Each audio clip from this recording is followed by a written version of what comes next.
Estamos no ar, através da TVC BH, a TV comunitária de Belo Horizonte, pelo programa Palavra Ética e também via internet, para refletir com você hoje sobre a pandemia e o desrespeito à vida. Todas as vidas valem mais, todas as vidas valem. O povo está sendo matado por falta de conhecimento.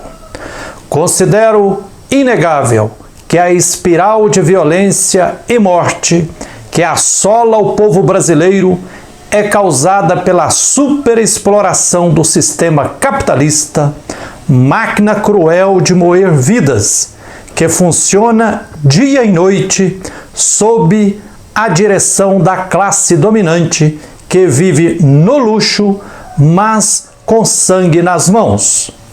A elite, por sua vez, goza o luxo e as benesses do poder econômico e político à custa de muito sangue da classe trabalhadora e do apunhalamento das entranhas da Mãe Terra, gerando extermínio de fontes de água e desertificação de territórios.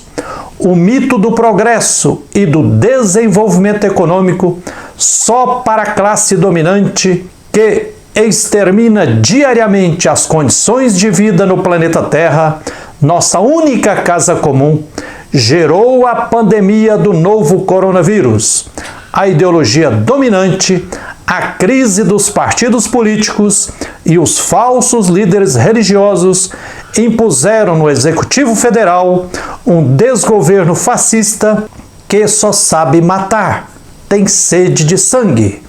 Os fascistas continuam no poder pela conivência do Supremo Tribunal Federal e do Congresso Nacional acovardados, que, diante de dezenas de crimes de responsabilidades cometidos por Jair Bolsonaro, seguem não apenas omissos, mas cúmplices da escalada de morte no nosso país, propondo apenas medidas paliativas que disfarçam a crueldade dos 1000 jeitos de matar em curso e, pior, fazem politicagem diante das lágrimas do povo em desespero.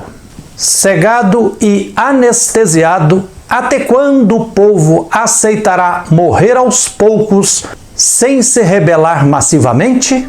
A pandemia do novo coronavírus no Brasil iniciou-se com uma onda que cresceu rapidamente, se prolonga por 9 meses e pior, de novembro de 2020 para cá, está crescendo muito.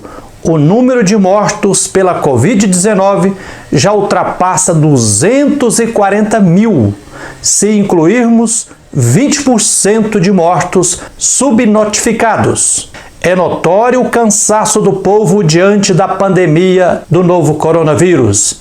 É certo que o povo anseia pela superação da pandemia, mas foi chocante e estarrecedor ver um elevado número de aglomerações suicidas e assassinas durante os festejos de Natal e na virada de ano. Recordei-me de uma das muitas cenas eloquentes do filme documentário A Carne é Fraca, do Instituto Nina Rosa. Cena mostrando que, no desfiladeiro do matadouro, ao pressentirem que à sua frente estão morrendo vacas ou bois, com uma cacetada na nuca, as vacas e os bois são tomados por um estresse muito grande, o que injeta adrenalina em todo o corpo. O instinto de vida do gado grita alto diante da iminência da morte, no corredor da morte do matadouro.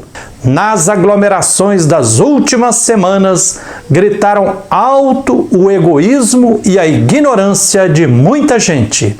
Desgovernado por fascistas, o Brasil marcha para se tornar uma ameaça sanitária mundial. Em 2021, daremos conta de enterrar nossos mortos por política de morte genocida e pela irresponsabilidade dos cúmplices? Cabe lembrar que, mesclado com o ódio de classe que a elite tem do povo pobre, quando a ignorância impera, o amor se cala, se aniquila e os sonhos se desfazem, porque insuportável é a arrogância de quem só conhece suas verdades falsificadas. Alerta Helenice Augusta da Cunha. Na falta de argumentos, a ignorância usufrui da agressividade e da ofensa como modo de ataque, diz Agni Chat. A ignorância mata e, quando regada com fé e política, causa o genocídio, diz Israel Lopes, prenunciando o que acontece no Brasil no início de uma nova década. Aquele que não conhece a verdade é simplesmente um ignorante, mas aquele que a conhece e diz que é mentira, este é um criminoso, assevera Bertolt Brecht. Dalai Lama diz que o egoísmo gera ignorância, que origina grandes problemas no mundo. Cuidado com o falso conhecimento. Ele é mais perigoso do que a ignorância, diz George Bernard Shaw. Diante dos alertas repetidos à exaustão pela Organização Mundial da Saúde, por infectologistas e epidemiologistas, de que é preciso manter o distanciamento corporal e social e usar máscaras para superarmos a pandemia do novo coronavírus, assistimos às aglomerações estarrecedoras nos dias de Natal e de virada de ano. Aglomerações promovidas por celebridades medíocres e ignorantes, por turistas que esqueceram a responsabilidade social ou por pessoas em geral cansadas de quarentena, além de motivadas pelo próprio comportamento negacionista, genocida e debochado do presidente Bolsonaro em relação à gravidade da pandemia. Neste contexto, temos que perguntar: é ético ou imoral promover aglomerações, participar delas ou se omitir da fiscalização delas? Em tempos de pandemia, além de imoral, é atitude criminosa promover e ou participar de aglomerações. Da mesma forma, é crime quando quem tem o dever de fiscalizar as aglomerações não fiscaliza. No Código Penal brasileiro, muitas ações ou omissões são tipificadas como crime. Por exemplo, quando se coloca em risco a vida de uma pessoa. A Constituição Federal, em seu artigo 5º, protege a inviolabilidade do direito à vida, considerando-o o mais importante de todos os direitos, pois a vida é o bem jurídico mais valioso que temos. Com a ocorrência da pandemia de Covid-19 e a edição de inúmeros decretos, seja por estados e por municípios, obrigando o uso de máscaras em locais públicos, o não cumprimento do estatuído nesses decretos, ou seja, o não uso da máscara, pode muito bem ensejar crime de homicídio, já que está devidamente esclarecido pelos médicos infectologistas e virologistas que a transmissão do contágio pode levar à morte, especialmente no caso de pessoas com doenças pré-existentes ou acima de 60 anos.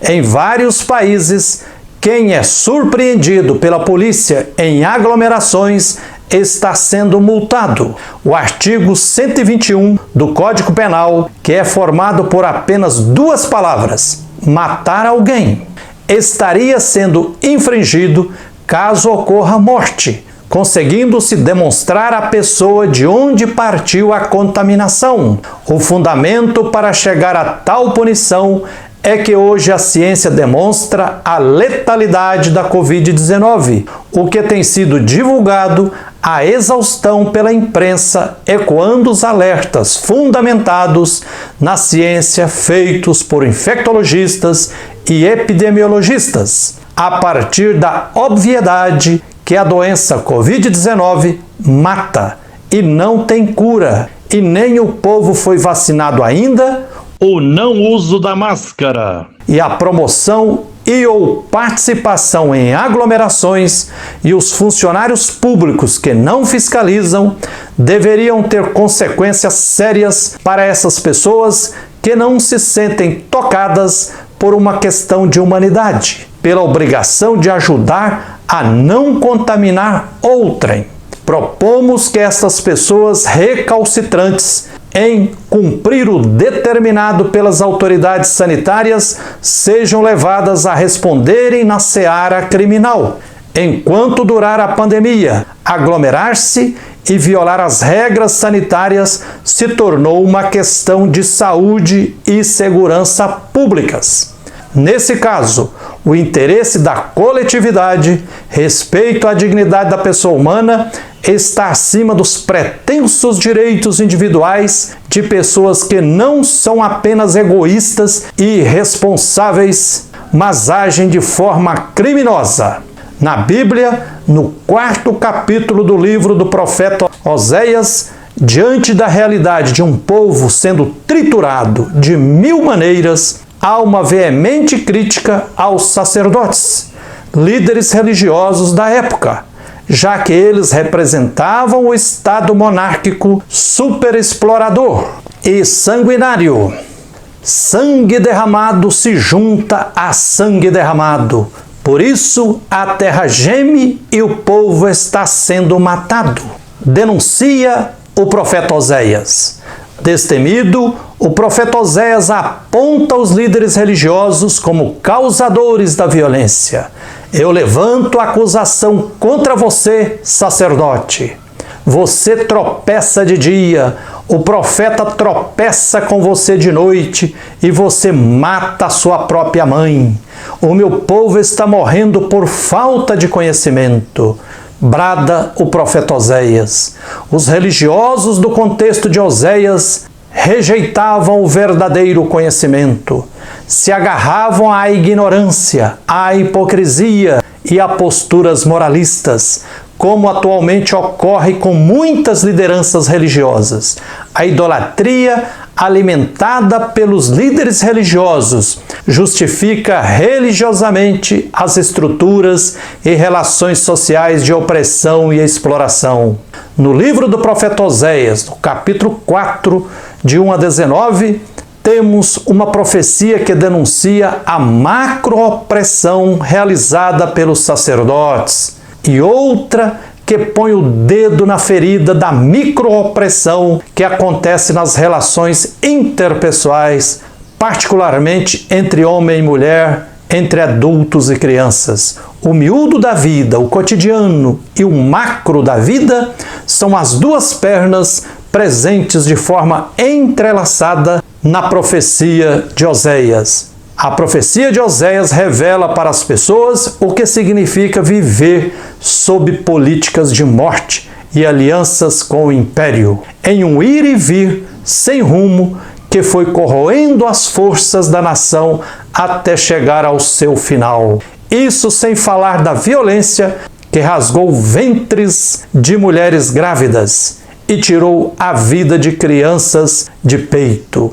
Enfim, a profecia de Oséias continua atualíssima quando ele diz: o meu povo está sendo matado por falta de conhecimento. O coronavírus mata, mas a ignorância mata mais. A ignorância gera o caos, a sabedoria não.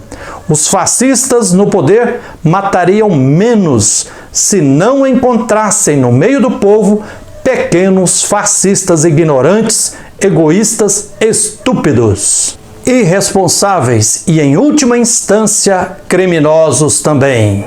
É isso aí, que a luz e a força divina nos guiem sempre na luta por direitos e por tudo que é justo.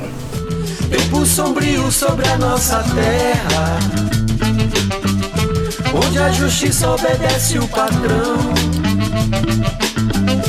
Todos unidos pra vencer a guerra, a mudança que nós queremos tá em nossas mãos.